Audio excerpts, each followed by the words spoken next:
کسی سائنٹسٹ کے علم سے، تو پھر سر یہ سائنٹسٹ کا ہی حوصلہ ہے نا، ٹھیک ہے نا، کہ وہ کہتے ہیں آپ ہمارا علم جو آپ نے ہم سے حاصل کیا ہے ہم سے ڈگری لیے بغیر آگے بیان کریں۔ سر میں نے میکینیکل انجینئرنگ کی ہوئی ہے، اگر کوئی انجینئرنگ کے اوپر بات کرتا ہے اور صحیح بات کرتا ہے میں کبھی اسے ڈگری نہیں مانوں گا، یہ ہمارا حوصلہ ہے۔ مولوی سے پوچھ لیں کہ اگر تو اپنے گھر کا ایئر کنڈیشن لگوا رہا ہو اور اے سی کا جو انر یونٹ ہے یہ تھوڑا سا ٹیڑھا لگ جائے اور دیکھنے میں نظر بھی آ رہا ہو، تو تم کاریگر کو یہ نہیں کہتے ہو کہ یار اسے ذرا سیدھا کر کے لگاؤ، اور آگے سے اگر وہ کاریگر کہے کہ تیرے پاس وہ ڈگری نہیں ہے، فیلڈ تو میری ہے، ہاں کہنا چاہیے نا۔ پنکچر لگوانے جاتے ہیں موٹر بائک کا، آپ نے تو کبھی پنکچر نہیں لگایا، لیکن آپ اسے کہتے ہیں یار ذرا دیکھ لی کوئی اور ٹیوب پنکچر نہ ہوئے، وہ ڈالنے لگے تو آپ کہتے ہیں ٹائر بھی ہاتھ مار کے چیک کریں کوئی کیل نہ لگا ہوا ہو، آگے سے وہ کہے کہ یہ میرا کام ہے یا آپ کا کام ہے، جا تو سپارے پڑھا تیرا جڑا کام ہے، کہتا کوئی۔ اس کا مطلب ہے کہ وہ پنکچر لگانے والا، وہ ایئر کنڈیشن فٹ کرنے والا، وہ موچی جو جوتیاں گانٹ رہا ہے اور آپ کے مشوروں کو اکوموڈیٹ کر رہا ہے، وہ ان مولویوں سے بہتر ہے، کم از کم کتے کی طرح پڑھتا تو نہیں نا، آگے سے اکوموڈیٹ کرتا ہے نا، یہ تو نہیں کہتا تیری فیلڈ نہیں ہے، کامن سینس کی بات ہے۔ تو یہ تو پھر ان لوگوں کا حوصلہ ہے کہ وہ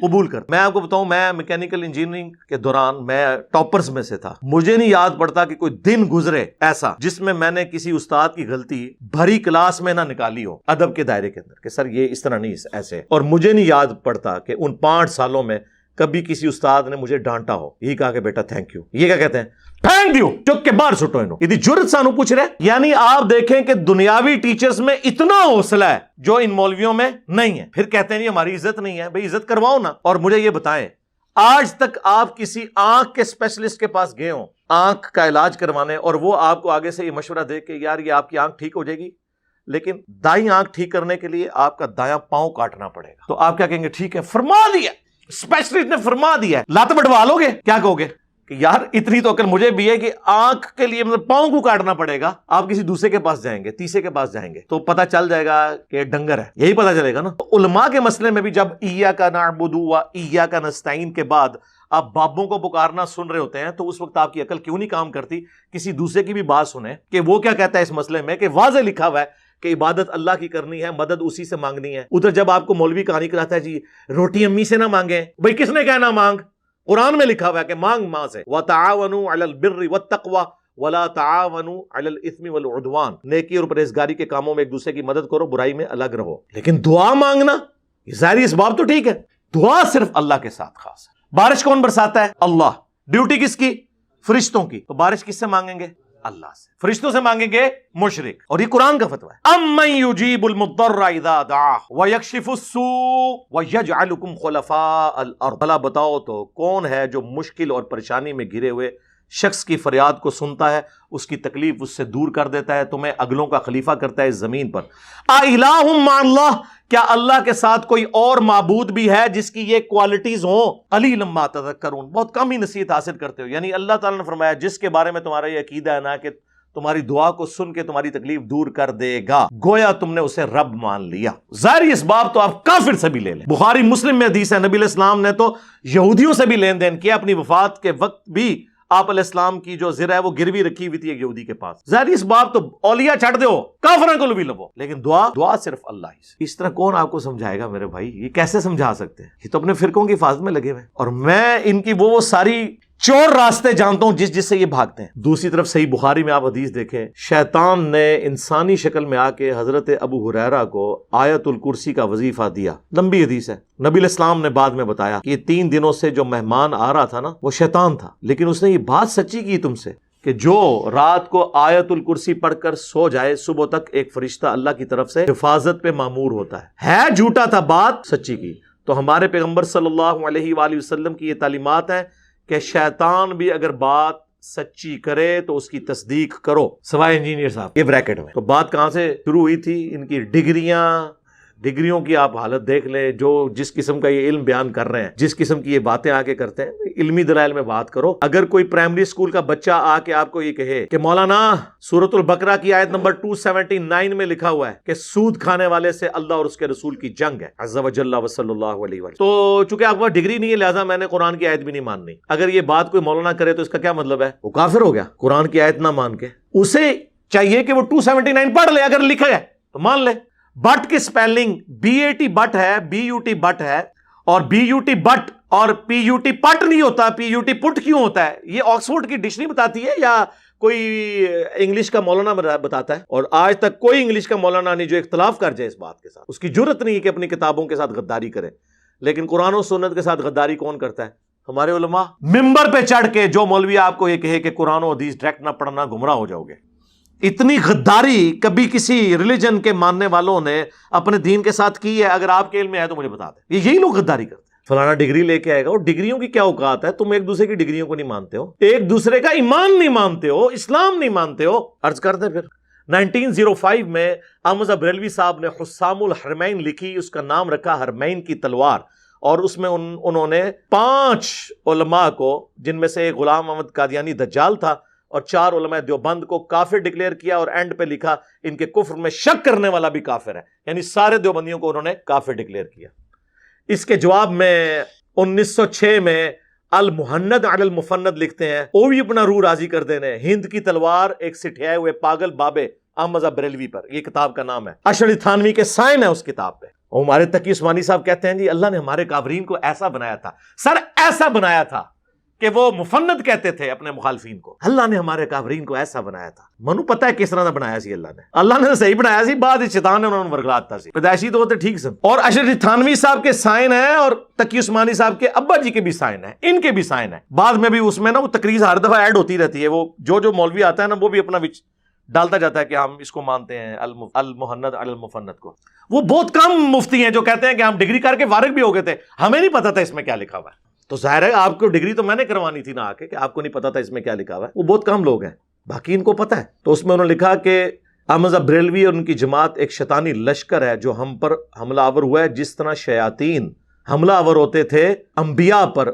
علماء دیوبند رضی اللہ عنہم کہا، ان پر یہ بریلوی ہوئے ہیں حملہ آور. اس میں انہوں نے محمد بن الوہاب صاحب کو خوارج کی ایک جماعت کہا، اہل حدیث کو خوارج کی ایک جماعت، یعنی دین سے خارج. اور فتاوی شامی کوٹ کیا، رد المختار در مختار پر حاشیہ. ان کا یہ ہمارے بزرگوں نے پہلے ہی فرما دیا ہے، اور وہ بزرگ وہ ہے جو سانجا ہے بریلوی اور دیوبندیوں کا. کیونکہ یہ سیم حوالہ جال حق میں مفتی احمد یار خان صاحب نعیمی صاحب نے بھی لکھا کہ یہ شیطان کا سینگ ہے محمد بن الوہاب اور اس کی جماعت. یعنی بریلوی دیوبندیوں کا اس پہ ان کا، یعنی ان دونوں کا اجماع امت ہے، ان کی امتوں کا اجماع، یعنی امت محمدیہ کا نہیں، ان دونوں کا، کہ یہ خوارج کی ایک جماعت ہے. ایک دوسرے کے بارے میں یہ کہتے ہیں، اور ایک دوسرے کو مسلمان ہی نہیں سمجھتے. پھر کوئی بات کرے اور جی قرآن میں آیا جی گدھے پہ کتابیں لاد دو، تو کوئی وہ پڑھ تو صحیح، گدھے تیرے بارے میں لکھا ہوا ہے جی. سورہ الجمعہ میں اللہ نے یہود کی مثال دی ہے کہ ان کی مثال ان گدھوں کی مانند ہے کہ جس گدھے پر کتابیں لاد دی جائیں تو جس طرح گدھا کتاب کو اپنی پیٹھ سے اتار کر پڑھ کر اس پر عمل نہیں کر سکتا، یعنی علماء یہود کہ ان کی کتابوں میں لکھا ہوا تھا کہ پیغمبر آخر الزمان صلی اللہ علیہ وآلہ وسلم نے آنا ہے، اس کے باوجود انہوں نے اپنی اس کتاب سے استفادہ کر کے اس پیغمبر کو نہیں مانا، لہٰذا یہ ان گدھوں کی مانند ہیں. جس طرح گدھے کے اوپر کتاب لاد دینا تو اس سے فائدہ نہیں لے سکتا. تو سر یہ تو مولویوں کے بارے میں ہے، یہ ان گدھوں کی مانند ہیں، یہ ان کے شوکیسوں میں کتابیں پڑھی ہوئی ہیں. جو کتاب پڑھتا ہے اسے کہتے ہیں کتاب تو پڑھنی نہیں ہے. تو یہ کس کی مثال ہے؟ ان کی ہے. ہم تو کہہ رہے ہیں بار بار کہ نہ میں وابی نہ میں بابی، میں ہوں مسلم علمی کتابی. مرنے سے پہلے اے مسلمان کر لے اس پہ غور، کتابوں کا خدا اور ہے، بابوں کا خدا اور. تو یہ کتابیں میں نے تو نہیں لکھی ہے، یہ بخاری میں نے لکھی ہے، مسلم میں نے لکھی ہے. قرآن کو آپ نہیں مانتے کیا؟ ہو جی قرآن میں لکھا ہوا ہے کہ قرآن پڑھ کے لوگ گمراہ ہو جائیں گے. استغفر اللہ. جس کا یہ عقیدہ ہے نا کہ قرآن کتاب گمراہی ہے وہ پکا کافر ہے. یعنی آپ ایک کافر کو کہیں گے یہ وہ کتاب ہے، اس کو پڑھ کے 50-50 چانس ہے یا تو گمراہ ہو جائے گا یا ہدایت پہ آ جائے گا. وہ کہے گا بھائی سائڈ تے رکھ، قرآن تو نہیں کہہ رہا. قرآن کہہ رہا ہے ھدی للناس وبینات من الہدی والفرقان. یہ پوری انسانیت کے لیے ہدایت ہے، صرف مسلمانوں کے لیے نہیں. اس میں ہدایت کے روشن دلائل ہیں اور یہ حق اور باطل میں تمیز کرنے والی کتاب ہے. جی قرآن میں آیا جی سورۃ البقرہ میں یضل بہ کثیرا ویہدی بہ کثیرا. اور بھائی پوری آیت پڑھ تیرے بارے چ ہے. وہ سٹارٹ اس بات سے ہو رہا ہے. اللہ تعالیٰ فرماتا ہے اللہ تعالیٰ اس بات سے حیا محسوس نہیں کرتا کہ وہ مچھر کی مثال بیان کرے یا کسی حقیر چیز کی. یعنی اللہ کو یہ نہیں ہے کہ میں اپنے کسی کوئی اتنی زیادہ بڑی علمی بات کر کے روب ڈالوں. میں آسان پیرائے میں بات کرتا ہوں کیونکہ یہ کتاب میں نے ہدایت کے لیے کتاب بنائی ہے، ایک پڑھے لکھے کے لیے بھی، ایک ان پڑھ کے لیے، ایک ڈاکٹر انجینئر کے لیے بھی، ایک ریڈی بان اور موچی کے لیے بھی. تو اللہ تعالیٰ فرماتا ہے کہ ہم تو کوئی اس میں شرم محسوس نہیں کرتے کہ ہم مچھر کی مثال بیان کریں. وہ کہتے تھے نا جی سورۃ العنکبوت میں مکڑی کی مثال آئی، سورہ الحج میں مکھی کی مثال آئی، اللہ اتنا بڑا ہے، چھوٹی چھوٹی مثالیں کیوں دیتا ہے؟ اس میں اللہ تعالیٰ ہمارا ہے کہ اللہ اس بات سے حیا محسوس نہیں کرتا کہ وہ اس طرح کی مثالیں بیان کرے. اور پھر اللہ تبارک و تعالیٰ نے اس کے ساتھ یہ ایڈ کیا کہ اللہ تعالیٰ جسے چاہتا ہے اس کے ذریعے ہدایت دیتا ہے اور جسے چاہتا ہے گمراہ کر دیتا ہے. کسے؟ وَمَا يُضِلُّ بِهِ إِلَّا الْفَاسِقِينَ. اس سے گمراہ نہیں ہوتے مگر فاسق لوگ. وہ کیسے گمراہ ہوتے ہیں؟ قرآن حکیم میں کئی جگہ آیا ہے، سورۃ الانفال میں، سورۃ الاحزاب میں، کہ جب بھی قرآن نازل ہوتا ہے نا تو صحابہ کہتے ہیں ہمارا تو ایمان ہی بڑھتا ہے اور کافروں کی سرکشی میں اضافہ ہوتا ہے. سورہ بنی اسرائیل میں آیا کہ جب جب ہم نے آیات نازل کی ان کی سرکشی میں اضافہ ہوا. کیوں؟ قرآن کا قصور ہے؟ نہیں، نہ مان کے. جب بندے نے نہ ماننا ہونا تو اچھی بات بھی بری لگ رہی ہوتی ہے. سمجھ آئی؟ وَمَا يُضِلُّ بِهِ إِلَّا الْفَاسِقِينَ. تو یہ آندہ کوئی بات کرے، یقین کرے اگر ہم حکومت میں ہونا تو ہم قاضی کو بٹھا کے ایسے لوگوں کی زبانیں کھنچوا دیں جو یہ کہیں کہ قرآن گمراہ کرنے والی کتاب ہے. نعوذ باللہ. شرم کریں، کتنا بڑا کفر بک رہے ہیں آپ. ہدایت کی کتاب کے بارے میں یہ کہہ رہے ہیں اور اس بات کو آؤٹ آف کانٹیکسٹ پیش کر رہے ہیں. اللہ نے کہا جو کتاب کو نہیں مانتا نا اس کی گمراہی میں اضافہ ہوتا ہے اور جو مان لیتا ہے اس کے ایمان میں اضافہ ہوتا ہے. تو جس کی گمراہی میں اضافہ ہونا ہے وہ پھر کیا اعتراض کرتا ہے کہ قرآن میں مکھی کی مثال کیوں آئی؟ تو جو مان رہا ہوتا ہے وہ یہ ٹانٹ کرتا ہے اللہ کو. تو اللہ فرماتا ہے یہ جو میں مکھی اور مچھر کی مثالیں آئی ہیں نا یہ اسی لیے ہیں کہ چونکہ تم نے ماننا نہیں ہے، نہ مانو، گمراہ ہو، کفر کی موت مر جاؤ. یہ الزامی جواب کے طور پر. لیکن یہ لوگ پھر اس طرح آؤٹ آف کانٹیکسٹ چیزیں پیش کرتے ہیں. تو سر تواڈے تے پھر اللہ نے شے ایسی چھڈی ہے کہ سارے جن و انس بھی اکٹھے ہو جاؤ نا، قرآن و سنت کے دلائل کا مقابلہ آپ نہیں کر سکتے اللہ کے فضل سے. یہ ان کی کہانیاں ہیں نا جو پیش کر رہے ہوتے ہیں آپ کو. کبھی کچھ پیش کر رہے ہوتے ہیں، کبھی کچھ پیش کر رہے ہوتے ہیں. اللہ کے فضل سے ہمارے نبی علیہ السلام نے حجۃ الوداع پر 2 چیزیں چھوڑی. المستدرک للحاکم میں حدیث ہے، کتاب اللہ اور سنت کا مضبوطی سے پکڑ لینا، کبھی گمراہ نہیں ہوگے. غدیر خم پہ صحیح مسلم میں آتا ہے 2 چیزیں چھوڑی، کتاب اللہ اور میرے اہل بیت. کتاب اللہ کو پکڑ لینا، کبھی گمراہ نہیں ہوگے. اہل بیت کے ساتھ اس نے سلوک کرنا. اللہ کے فضل سے پوری زندگی تقریر کی.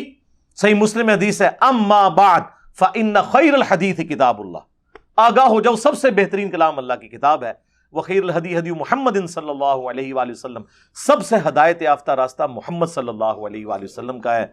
بدترین کام وہ ہیں جو دین میں خود سے داخل کیے جائیں. یہ تمام کام بدعتیں ہیں، تمام بدعتیں گمراہیاں ہیں اور تمام گمراہیاں جہنم میں لے جانے والی ہیں. اور وصی چھوڑا قرآن. بخاری مسلم میں آتا ہے، عبداللہ ابن ابی اوفا سے پوچھا گیا نبی علیہ السلام نے کسی کو وصی بنایا تھا؟ انہوں نے کہا کہ ہمیں اللہ کے نبی علیہ السلام نے کتاب اللہ کے مطابق چلتے رہنے کی وصیت کی تھی. یعنی یہ کتاب اللہ کے نبی کا وصی، یہ آپ کا خلیفہ، یہ آپ علیہ السلام کی دعوت کا انسٹرومنٹ. یہ وَأُوحِيَ إِلَيَّ هَذَا الْقُرْآنُ لِأُنذِرَكُم بِهِ وَمَن بَلَغَ. اے نبی تم فرما دو قرآن مجھے اس لیے وحی کیا گیا کہ میں اس قرآن کے ذریعے تمہیں تبلیغ کروں، تمہیں ڈر سناؤں آخرت کا، اور جس تک یہ کتاب پہنچ جائے. احادیث ہماری ریفرنس کتاب ہے، ٹیکسٹ بک ہماری قرآن ہے. تو وہ اللہ کا شکر ہے اب عوام ان سے خود پوچھے گی کہ بتاؤ کہاں لکھا ہوا ہے. ہم ہی لوگوں کو یہ کہہ رہے ہیں کہ علماء سے جا کے پوچھو. اس پلیٹ فارم کے علاوہ کوئی پلیٹ فارم کوئی روئے ارض پہ موجود ہے جو یہ کہتا ہو کہ ساروں کو سنو پھر ہمیں بھی سنو اور فیصلہ کرو؟ یار اتنا حوصلہ کس میں ہوتا ہے؟ ان میں سے کوئی کہتا ہے سارے یہ مل کے کہہ رہے ہوتے ہیں انجینئر کو نہ سنو. کیوں کہہ رہے ہوتے ہیں بھائی؟ اتنا ڈر آپ کو کیا لگ گیا؟ ہم نے کبھی کہا کسی کو نہ سنو؟ مجھے یہ یقین ہوتا ہے کہ جب آپ کسی اور کو سنیں گے تو آپ کو یقین ہو جائے گا کہ ہم جو ان کے بارے میں کلیم کرتے ہیں نا کہ پورے جی ظاہر ہے پورے نے جو اسکول نہیں سن پڑھ دے، ماں پیو نے کیا ہے پڑھنے جو کہتے نہیں، انہوں نے مدرسے پاؤ. پھر اس قسم دی ان پٹ جس طرح کی آؤٹ پٹ بھی اسی قسم کی نکلے گی نا.